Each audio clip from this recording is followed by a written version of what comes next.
Bonjour tout le monde. Alors aujourd'hui je vais vous parler des névroses.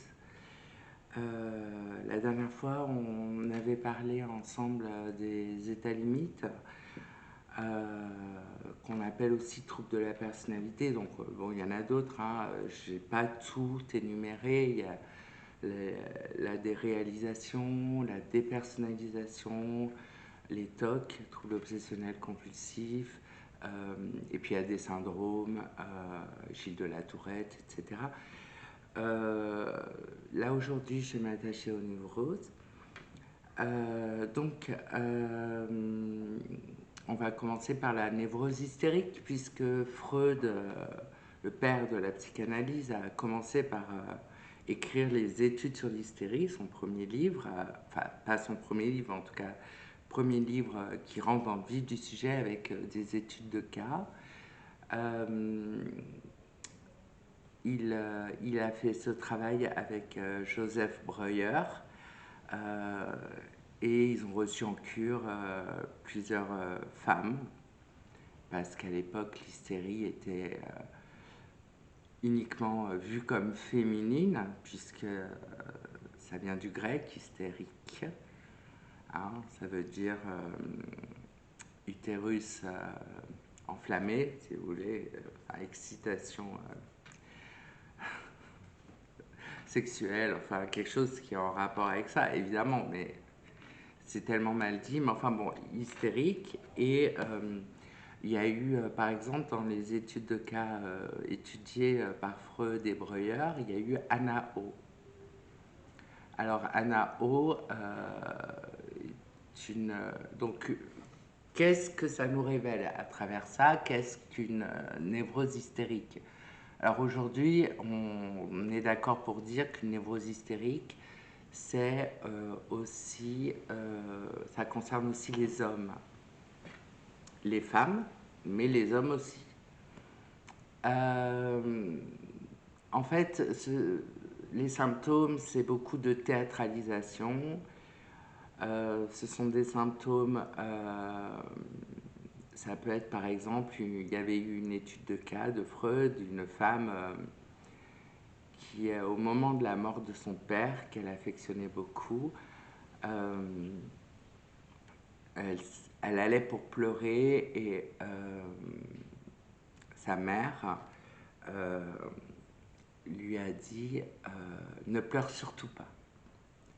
Et ce ne pleure surtout pas, ça a été pour elle un déclenchement, un déclic pour mettre en place un mécanisme de défense. Ce qui fait qu'elle est restée les yeux embués et ce qui fait que la raison qu'elle avait d'aller voir Freud, qui était aussi psychiatre et médecin, donc ça a été de retrouver la vue. Sauf que malgré tous les examens, il n'y avait pas de cause physique, physiologique. Ses yeux allaient très bien.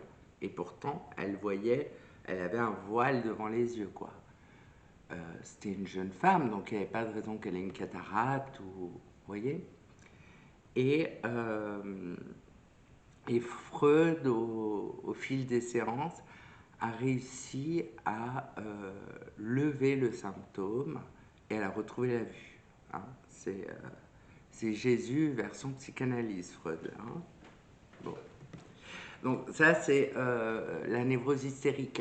Maintenant, on commence à l'appeler névrose histrionique. Mais un histrion, c'est un comédien. C'est quelqu'un qui joue la comédie. Donc moi, je ne suis pas tellement d'accord avec cette nouvelle acception. Pour moi, une névrose hystérique, c'est une névrose hystérique. Voilà. Névrose obsessionnelle maintenant. Alors, les névrosés obsessionnels, ce sont des gens qui sont obsédés, alors soit par des conduites de compulsion, compulsion d'acheter, collectionnite aiguë, voilà, et ils sont très embarrassés par la souillure, la saleté.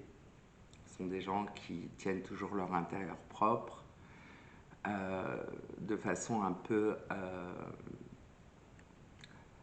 pas comme tout le monde, quoi. C'est pas le ménage toutes les semaines, ça peut être plusieurs fois par semaine, voire tous les jours. Donc voilà, c'est des gens qui ont du mal à amener le sac poubelle à la poubelle. Euh, donc, ce sont des symptômes.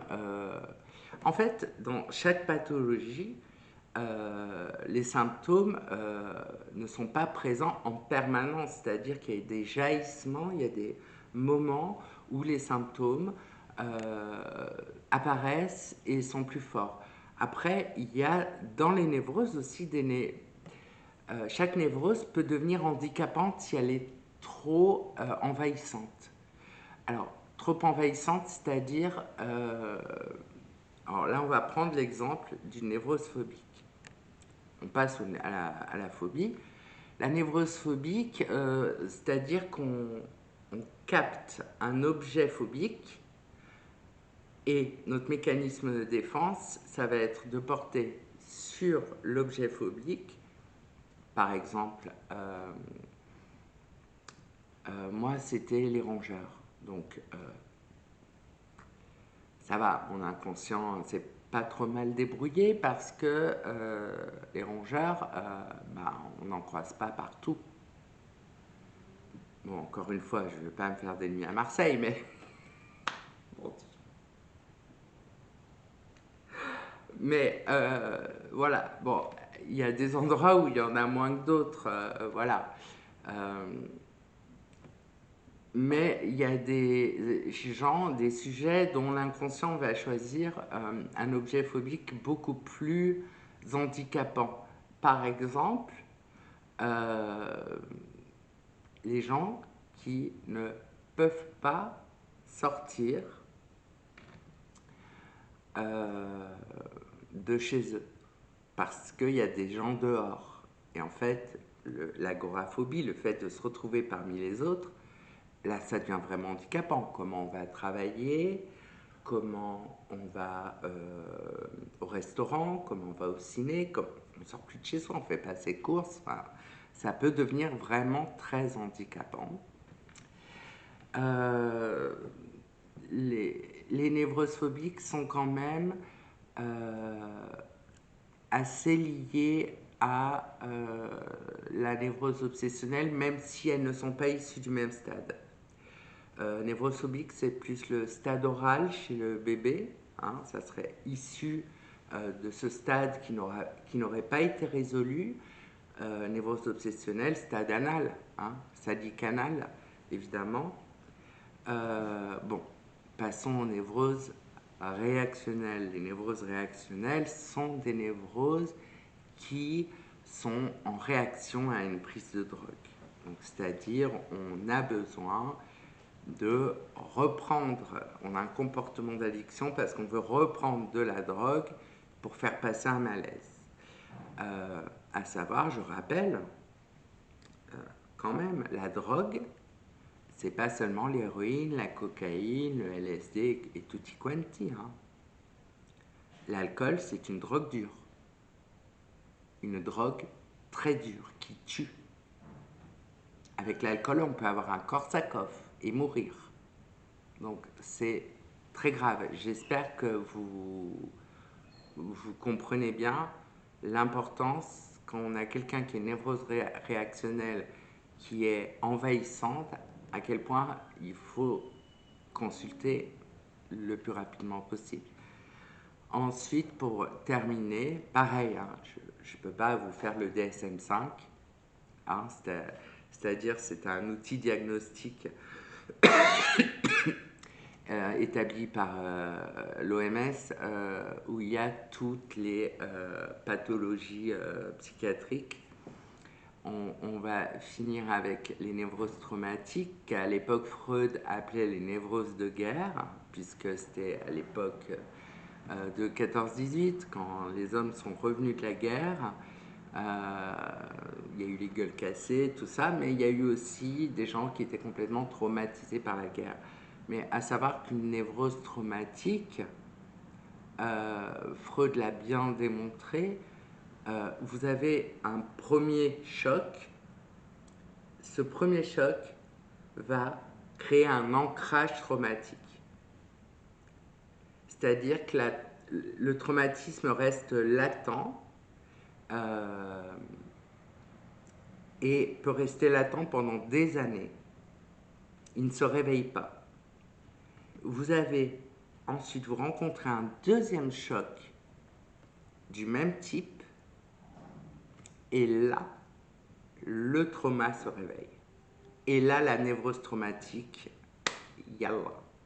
Donc, ce que je veux vous expliquer, et j'en reparlerai, je referai une vidéo avec une étude de cas qui est moi, sur la névrose traumatique. Je vous ai déjà parlé du trauma, j'ai fait une vidéo trauma et phobie.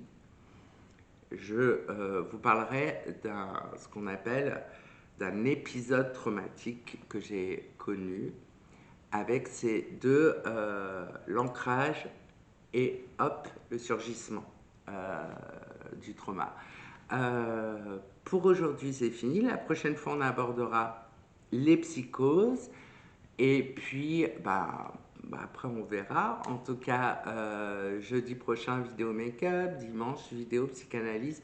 C'est le roulement que je fais. Tous les jeudis, c'est maquillage. Tous les dimanches, c'est psychanalyse. Psychanalyse, psychopathologie, psychologie. Voilà, hein, on reste dans psychiatrie aussi. On reste dans cette sphère-là. Mais ce qui me plaît, c'est la psychanalyse. Voilà. Alors, je vous embrasse. Bien sûr, mon maquillage sera en description. Et je vous dis à bientôt pour une prochaine vidéo.